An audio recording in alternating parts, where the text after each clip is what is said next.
नेपाली सेवाको बिहानी पखबाट विनिता दाहालको नमस्कार। आज कार्यक्रममा थन्किएर रहेका वायु सेवा निगमका 5 वटा विमान भाडामा दिने प्रक्रिया सुरु भएको अधिकारीहरूको भनाई। भाडामा दिनको निम्ति हामीले अब टेन्डर डकुमेन्टहरू बनाउँदैछौँ। 10-15 दिनमा हामीले यो काम सकेर अनि अगाडि बढ्छौँ। त्यो भएन भने अनि फेरि बिक्री प्रक्रियामा जान्छौँ। कोरोना भाइरस परीक्षणको दायरा किन बढ्न नसकेको? पालिकामा कन्ट्याक्ट ट्रेसिङ हुन सकेको भए अलिकति टेस्टिङ बढी हुन्थ्यो। त्यो नहुनु पनि हाम्रो यो महामारीमा मुख्य चुनौतीको रूपमा रह्यो। स्वास्थ्य मन्त्रालयका प्रवक्ता कृष्ण पौडेल र आम्स्टरडामको सडकमा गोली प्रहारपछि एक डच पत्रकार गम्भीर घाइते। तर सबभन्दा पहिला आजका प्रमुख विश्व समाचार। सञ्जीव गिरीबाट समाचार सुन्नुहोस्। नेदरल्यान्ड्सका प्रधानमन्त्री मार्क रुटेले एकजना प्रख्यात खोज पत्रकार पिटर आर डेभ्रेसमाथि आम्स्टरड्यामको केन्द्रमा भएको आक्रमणको निन्दा गरेका छन्। प्रत्यक्षदर्शीहरूका अनुसार उनलाई नजिकैबाट 5 पटक गोली प्रहार गरिएको थियो। हाल ती पत्रकार अस्पतालमा छन् र उनको अवस्था गम्भीर रहेको बताइएको छ। रुटेले यो साहसी पत्रकार र प्रेस स्वतन्त्रतामाथिको आश्चर्यजनक आक्रमण रहेको टिप्पणी गरेका छन्। आम्स्टरड्यामका मेयरले डेभ्रेसले जीवनका लागि सङ्घर्ष गरिरहेको बताउँदै घटनालाई क्रूर निर्दयी आक्रमणको संज्ञा दिएका छन्। घटनामा संलग्न रहेको आशंकामा प्रहरीले 3 जनालाई पक्राउ गरेको जनाएको छ। आपराधिक क्रियाकलापहरूबारे खोज पत्रकारिता गर्दै आएका उनलाई धम्की आएका कारण विगतमा प्रहरीले सुरक्षा उपलब्ध गराएको थियो। बन्दुकको प्रयोग गरी हुने हिंसा बढेसँगै न्युयोर्क राज्यका गभर्नर एन्ड्रयू कुओमोले त्यहाँ आपतकालीन अवस्थाको घोषणा गरेका छन्।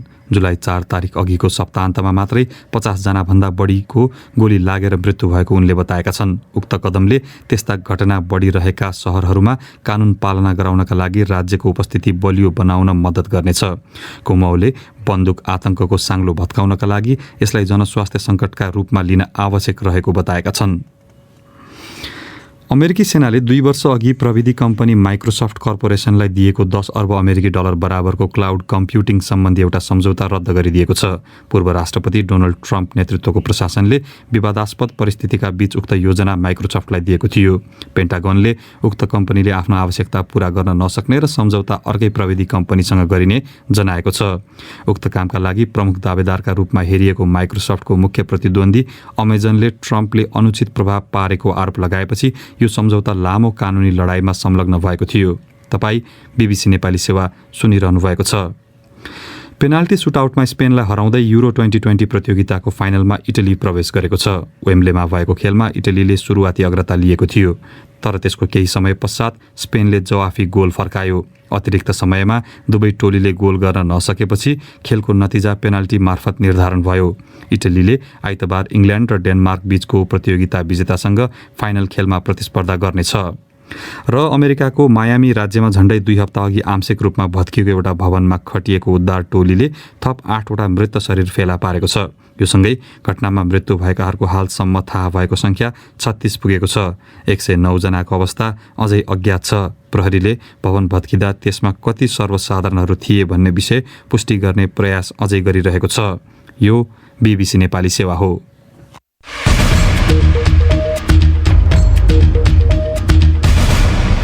बिहानी पखमा तपाईंलाई स्वागत छ।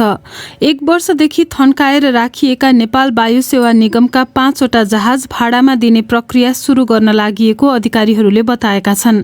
चीनबाट खरिद गरेर ल्याइएका ती जहाज भाडामा नगए बिक्री प्रक्रियामा जाने उनीहरूको भनाइ छ।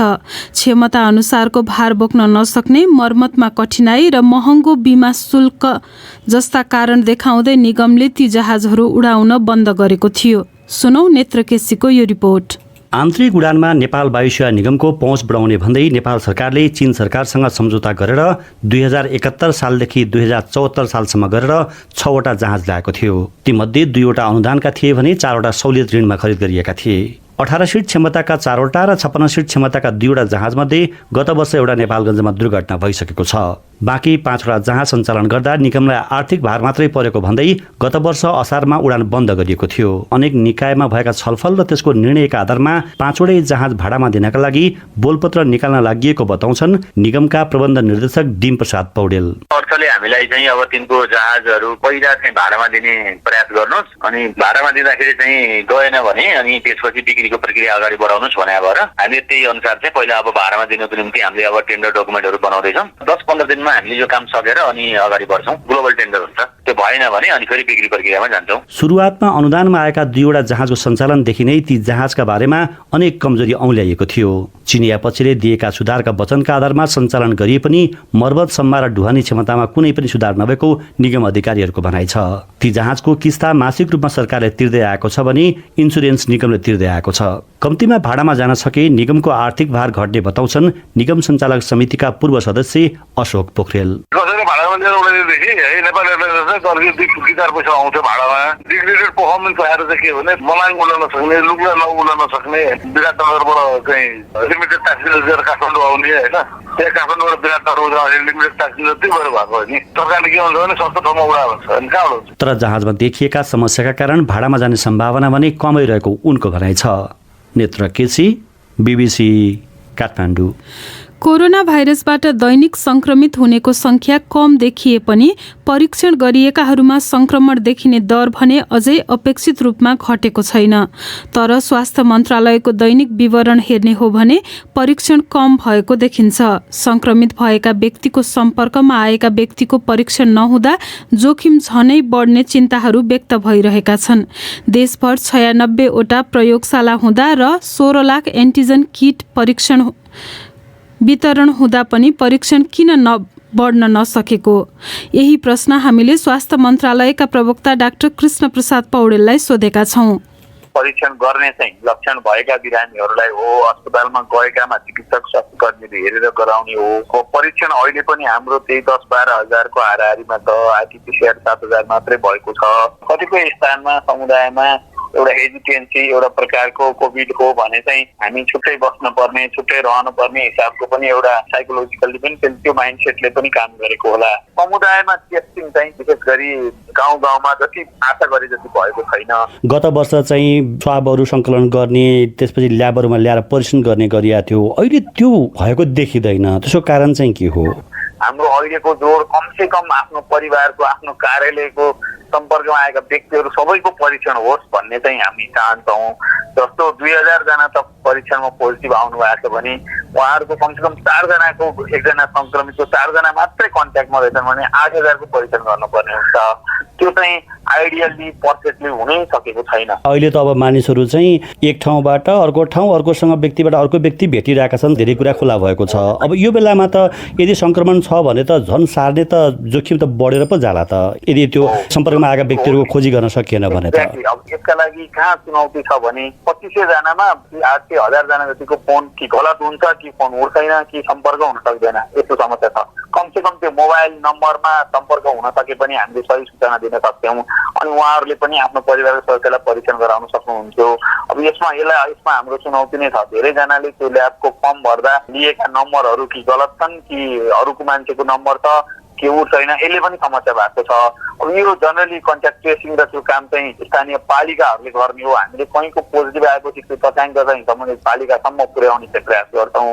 त्यो पालिकामा त्यसरी कन्ट्याक्ट ट्रेसिङ हुन सकेको भए अलिकति टेस्टिङ बढी हुन्थ्यो। त्यो नहुनु पनि हाम्रो एउटा यो महामारीमा चाहिँ एउटा मुख्य चुनौतीको रूपमा रह्यो। भनेको यसपालि स्थानीय तहहरूले गत वर्ष जसरी पहल गरेका थिए यो वर्ष गरेनन् भन्ने निष्कर्ष यहाँहरूको हो। केही पालिकाहरूमा प्रयासहरू भइरहेका छन्, नभएका पनि होइनन्। तर हामीले अझै सुधार गर्ने ठाउँहरू छ र केही पालिकामा पक्कै पनि समस्या नै छ। यसलाई त्यति ध्यान दिइएको छैन। अब ग्रामीण क्षेत्रमा पुग्ने गरी चाहिँ एन्टिजन परीक्षण गराइएको थियो। स्थानीय तहहरूमा उनीहरूले छैन हामीसँग त भन्छन्। केन्द्रमा त्यसको उपलब्धता के छ र त्यसको बारेमा चाहिँ के योजना बनाइएको छ? आजका मितिसम्म एन्टिजेनबाट जम्मा 39,910 जना पोजिटिभ हुनुभयो। एन्टिजेनको हालसम्मको परीक्षणको हामीले प्राप्त गरेको नतिजा भनेको 2,13,358 मात्रै हो, जबकि हामीले करिब 16 लाख जति एन्टिजेनहरू वितरण गरेका छौँ। ठिक छ, कुनै स्थानमा सकिएको होला, तर देशैभरि सकिएको चाहिँ म विश्वास गर्दिनँ। किनभने 16 लाखमा बल्ल 2 लाख जतिको हामीसँग रिपोर्ट प्राप्त भएको छ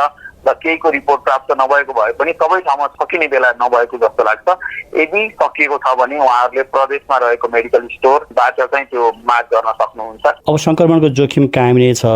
यो बेलामा चाहिँ परीक्षण बढाउनका लागि कुनै फरक योजना बनाउँदै हुनुहुन्छ यहाँहरूले? प्रत्येक पालिकामा कमसेकम जनस्वास्थ्य विषय अध्ययन गरेको, स्नातक गरेको एउटा जनशक्ति कमसेकम गाउँपालिकाको हकमा 1 जना, नगरपालिकाको हकमा 2 जना, उपमहानगरपालिकाको हकमा 3 जना, महानगरपालिकाको हकमा 5 जना, काठमाडौँको भएका 7 जना जनस्वास्थ्यका निरीक्षकहरू चाहिँ पठाउने योजनामा छौँ। स्वास्थ्य मन्त्रालयले उहाँहरूको परिचालनको कार्यविधि पनि तयार गरिसकेको छ। उनी थिए स्वास्थ्य मन्त्रालयका प्रवक्ता डाक्टर कृष्ण प्रसाद पौडेल साथी नेत्र केसीसँग कुरा गर्दै। अब एउटा देश बाहिरको खबर। एकजना प्रख्यात डच पत्रकारलाई आम्स्टरडामको सडकमा गोली प्रहार गरिएपछि उनी गम्भीर घाइते भएका छन्। प्रहरीका अनुसार मंगलबार साँझ भएको घटनामा पीटर आर डी ब्रिसलाई अस्पताल पुर्याइएको थियो। बीबीसी विवरणमा आधारित रिपोर्ट सुनौ सञ्जीव गिरीबाट। राष्ट्रिय प्रसारक एनओएसले एउटा टेलिभिजन कार्यक्रममा सहभागी भएको केही बेरमै उनीमाथि आक्रमण गरिएको जनाएको छ। एउटा भिडियोमा डिभ्रिसको टाउकोमा चोट लागेको र उनी भुइँमा लडेको स्पष्ट रूपमा देखिएको छ। एनओएसले प्रत्यक्षदर्शीहरूलाई उद्धृत गर्दै उनलाई नजिकैबाट 5 पटक गोली प्रहार गरिएको जनाएको छ। आपराधिक क्रियाकलापहरूबारे खोज पत्रकारिता गर्दै आएका उनलाई धम्की आएका कारण विगतमा प्रहरीले सुरक्षा उपलब्ध गराएको थियो। आम्स्टरडामका मेयरले डिभ्रिसले जीवनका लागि सङ्घर्ष गरिरहेको बताउँदै घटनालाई क्रूर निर्दयी आक्रमणको संज्ञा दिएका छन्। प्रहरीले घटनामा संलग्न रहेको आशंकामा 3 जनालाई पक्राउ गरेको छ। नेदरल्यान्ड्स प्रहरीले घटनाको सीसीटीभी फुटेज अनि घटनाका प्रत्यक्षदर्शीहरूको सम्पर्कमा आउन खोजिरहेको छ, तर सामाजिक सञ्जालमा उनीहरूलाई भिडियो साझा नगर्न आग्रह गरिएको छ। घटनाबारे प्रतिक्रिया जनाउँदै नेदरल्यान्ड्सका प्रधानमन्त्री मार्क रुटेले यो साहसी पत्रकार र प्रेस स्वतन्त्रतामाथिको आश्चर्यजनक आक्रमण रहेको टिप्पणी गरेका छन्। बिहानी पखको अन्तिम विषय। प्रधानमन्त्री आफ्नै जिल्लाका तर कतिपय झापावासी भन्छन् अर्बौंका योजना थुपारिए पनि महामारीका बेला हामीले अक्सिजन सिलिन्डर आफै खोज्नु पर्यो। कोभिड लागेका बेला आफ्नो ज्यान आफै जोगाउँ भन्दै अक्सिजन सिलिन्डर बैंक स्थापनामा लागेकाहरूको अनुभव उमाकान्त खनालबाट। गत साल कोरोना भाइरस संक्रमणको पहिलो लहरमा कोरोना परीक्षण गर्न नपाएका झापावासी पीसीआर प्रयोगशाला स्थापना गर्न पैसा उठाए, प्रयोगशाला स्थापना गरे। अहिले त्यही प्रयोगशालाले झापा लगायत पूर्वी पहाड़का सर्वसाधारणको पीसीआर परीक्षण गरिरहेको छ। दोस्रो लहरको महामारीका बेला अक्सिजन अभाव हुन थाल्यो अनि पुनः झापावासी जुरुक्क उठे। अक्सिजन सिलिन्डर बैंक स्थापना गर्न सहयोग गरेकी बिर्तामोड झापाकी पार्वता खरेल बिमली। जनता पक्षकी मर्न थाले, सिलिन्डरको अभाव भयो। राज्यले भ्यू टावरहरू जस्ता विभिन्न ठाउँमा चाहिँ अनावश्यक करोडौं अरबौं रुपियाँहरू चाहिँ डुबाएको अवस्था छ, तर नागरिकको लागि चाहिँ उसले केही पनि स्वास्थ्य क्षेत्रमा हेरेको छैन। गुनासा प्रायका उस्तै छन्। जनताको स्वास्थ्य सुरक्षाको जिम्मा सरकारले लिने होइन र, तर बिर्तामोड झापाकी पुष्पाञ्जली सिन्हा भन्छन् सरकारलाई पुगेर बस्नु भन्दा थोरै भए पनि यो अभियानलाई योगदान गर्ने भन्ने चाहिँ सोच आएर प्रयोग गरिएको हो। झापामा उक्त बैंक स्थापना नभएको भए अस्पतालहरूले अक्सिजन सिलिन्डर पाउन नै गाह्रो हुने अवस्था रहेको प्रमुख जिल्ला अधिकारी श्रवण कुमार तिमिल सिन्हा बताउँछन्। साथीहरूले जुन सहयोग गर्नुभयो त्यसले धेरै भरसक हामीले चाहिँ पुर्याएको स्थिति हो। अत्यन्तै महत्त्वपूर्ण सहयोग पुर्याएको छ। सरकारले आधारभूत स्वास्थ्य सुरक्षाको व्यवस्था गर्न नसकेकैले अहिले बैंकमा 1111 वटा सिलिन्डर राखिएको र अस्पतालहरूमा वितरण गर्न थालिएको बैंक स्थापना अभियानका संयोजक महेन्द्र कुमार गिरीले बताए। आधारभूत कुरा पनि सरकारले व्यवस्था गर्न सकेको अवस्था छैन। त्यसले गर्दा नागरिक समाजको तर्फबाट पनि कोभिडको बेला अहिले यो स्वास्थ्यका कार्यक्रमहरू ल्याएका छौँ हामीले। प्रधानमन्त्री ओली निर्वाचित जिल्लामा धेरै योजनाका काम थुपारिएको भन्दै धेरैतिर आलोचना भइरहेका माझ आफ्नो ज्यान जोगाउन जनता आफै लागि परेको बारे प्रदेश एकी सामाजिक विकास मन्त्री उषाकला राई भन्छन्। त्यो एउटा शुभ भावनाले उहाँले गर्नुभएको कुरा एकदमै राम्रो कुरा हो। स्वास्थ्य पहिलो प्राथमिकता हो भनेर भएको बजेटमा आफ्नो क्षमता बुता जति छ सक्दो प्रयास गरेको छ। अहिले पनि अस्पतालहरूमा कोभिडका बिरामी छन्। तेस्रो लहरको चेतावनी विज्ञहरूले यस अघि नै दिइसकेका छन्। उमाकान्त खनाल, बीबीसी, झापा।